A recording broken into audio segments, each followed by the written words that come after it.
సిద్దిపేటలో తెరాస అభ్యర్థి హరీష్ రావు భారీ మెజారిటీతో ఘన విజయం సాధించారు. 13వ రౌండ్ పూర్తయ్యేసరికి 80,287 ఓట్ల ఆధిక్యంతో ప్రత్యర్థులకు అందనంత దూరంలో ఉన్నారు.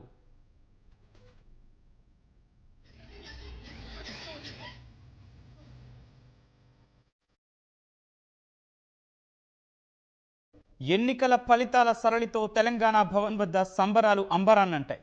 హైదరాబాద్లో తెరాస ప్రధాన కార్యాలయం వద్దకు భారీగా చేరుకున్న గులాబీ శ్రేణులు నినాదాలతో హోరెత్తించారు. సీఎం కేసీఆర్ ఫ్లెక్సీకి క్షీరాభిషేకం నిర్వహించారు. ముఖ్యమంత్రిగా కేసీఆర్ అమలు చేసిన సంక్షేమ అభివృద్ధి పథకాలే తెరాసకు పట్టం కడుతున్నాయంటూ నినదించారు. ఎన్నికల ఫలితాల్లో కారు స్పష్టమైన ఆధిక్యం కనబరుస్తుండగా ఆ పార్టీ నేతల్లో ఆనందం నెలకొంది.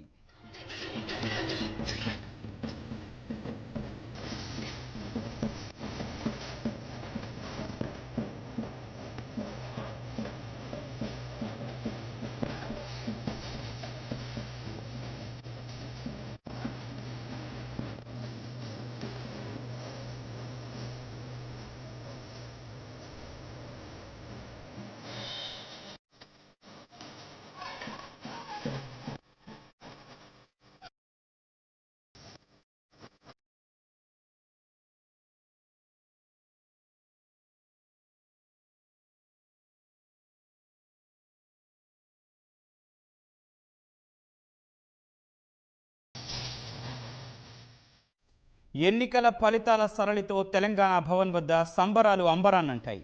హైదరాబాద్లో తెరాస ప్రధాన కార్యాలయం వద్దకు భారీగా చేరుకున్న గులాబీ శ్రేణులు నినాదాలతో హోరెత్తించారు. సీఎం కేసీఆర్ ఫ్లెక్సీకి క్షీరాభిషేకం నిర్వహించారు.